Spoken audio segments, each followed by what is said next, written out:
احادیث کا مضمون ہے جو آج بھی بچہ اپنے مرحوم والدین کو ایصال ثواب کرے، ان کے رشتہ داروں کے ساتھ اچھا سلوک کرے، ان کو کسی کے ماں باپ کو گالی دے کر اپنے ماں باپ کو گالی نہ دلوائے، وہ ماں باپ کے فرما برداروں میں شامل ہوگا۔ لوگ اپنے ماں باپ کو گالیاں دلواتے ہیں، کیسے؟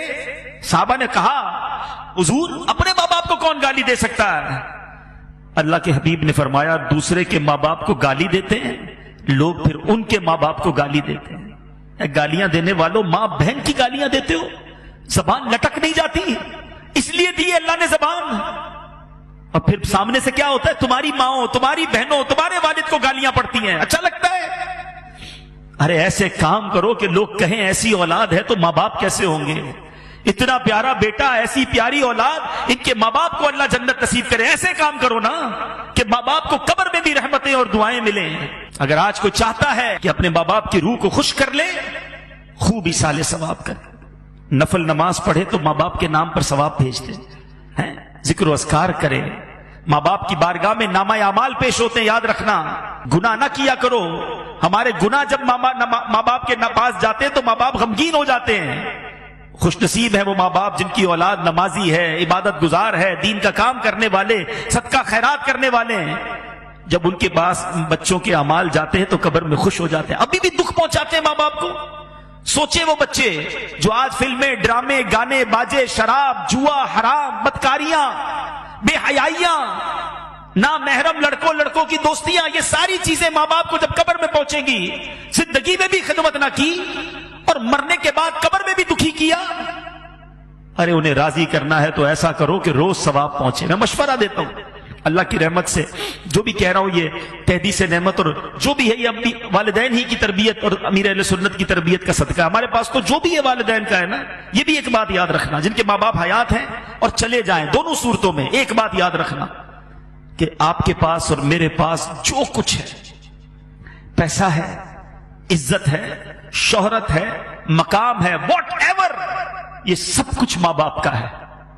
کبھی ماں باپ کو یہ نہیں کہنا یہ میرا ہے، آپ کا ہے، میں نے کمائے ہیں، یہ میں نے گھر بنایا، ابو آپ نے کیا دیا تھا؟ آپ تو غریب تھے، نوکری کرتے تھے، کاروبار میں نے کیا۔ اللہ اکبر! اگر یہی بچپن میں والد ہمیں ننگا روڈ پہ چھوڑ کے کہتا کپڑے خود لے کر آؤ، کدھر سے پہنتے لباس؟ ہم بغیر کپڑوں کے پیدا ہوئے، ماں باپ نے کپڑے پہنائے، ہمیں کھانا چاہیے تھا، نوالے کھلائے، چلنا نہیں آتا تھا، انگلی پکڑ کر چلایا، ارے استنجا نہیں کر سکتے تھے، ہمارے استنجا صاف کیے، ہم رات بھر روت کر ان کو جگاتے رہے، وہ جھولا دیتے رہے۔ سوچو نا۔ اچھا کہتے گھر دلا تو دیا، ملازم تو دے دیے، مہینے کے پیسے بھی تو بھجوا دیتا ہوں، اب اور کیا چاہیے؟ ارے ماں باپ کو یہ نہیں چاہیے، ماں باپ کو آپ چاہیے، ماں باپ کو بیٹا چاہیے، ماں باپ کو بیٹی چاہیے، اس کے دو میٹھے بول چاہیے، اس کا پیار چاہیے، اس کی محبت چاہیے۔ وہ پیسے کے لیے جیے کب تھے؟ اور اب اگر وہ چلے گئے نا تو یہ مت سمجھنا یہ پیسہ میرا ہے، خدا کی قسم، خدا کی قسم تمہارے پیسے کا نصیب ہے۔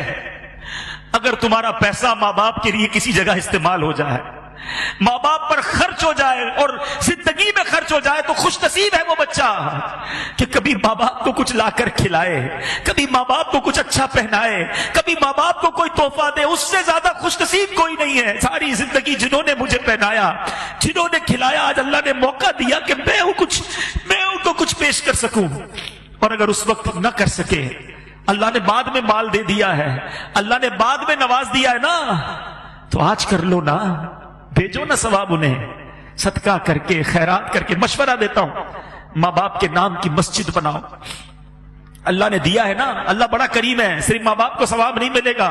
اللہ کے حبیب فرماتے ہیں جو اللہ کے لیے مسجد بناتا ہے اللہ اس کے لیے جنت میں گھر بناتا ہے۔ ماں باپ کو بھی ثواب ملے گا، تمہیں بھی جنت میں گھر مل جائے گا۔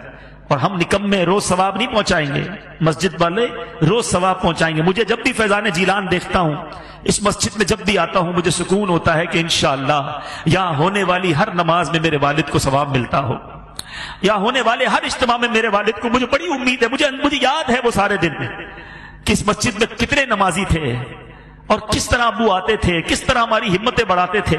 مجھے ایک صاحب ملے، مرنے کے بعد بہت ساری باتیں پتہ چلتی، اسلم ڈیڈی ماشاءاللہ اس مسجد میں، وہ بھی ہمارے بہت اچھے ساتھیوں میں سے تھے، آج کل فیصلہ آباد میں ہے۔ مجھے ان کا میسج آیا کہتے عبدالحبیب بھائی یوں تو آپ کے والد صاحب کی بہت ساری یادیں ہیں، مگر ایک بار فیضان جیلان مسجد، جب یہاں گھر تھا، یہ مسجد گھر کے اندر تھی، تعمیر نہیں ہوئی تھی، چھوٹا سا ایک گھر تھا، تو کہتے اتنی بارش ہوئی کراچی میں کہ پانی بھر گیا، ساری رات بارش ہوتی رہی. کہتے میں بڑی کوشش کر کے پانی میں سمجھ لیں گاڑی بھی میری ڈوبنے لگی، بڑی مشکل سے، گھر تھوڑا دور تھا ان کا، میں فجر کی نماز کے لیے یہاں پہنچا، میں تھا، میرا ایک بیٹا ساتھ تھا یا 2 بچے ساتھ تھے. کہتے مسجد میں آیا، کوئی نہیں تھا سوائے آپ کے والد صاحب کے. یہ اب بتایا انہوں نے والد صاحب کے انتقال کے، بولا اکیلے آپ کے والد صاحب بیٹھے تھے اور انتظار کر رہے تھے کوئی نمازی آ جائے تو ہم جماعت سے فجر ادا کر لیں. تو اللہ تعالیٰ ان کو جنت الفردوس میں اعلیٰ مقام عطا. ابو کی تو اب یادیں ہی رہ گئی، مگر اب میں یہ چاہتا ہوں، ہماری تو وہ دولت چلی گئی. جس کے پاس ہے قدر کر لو، دعائیں لے لو. صلو علی الحبیب صلی اللہ تعالی علی محمد. مجھے اپنی اور ساری دنیا کے لوگوں کی اصلاح کی کوشش کرنی ہے.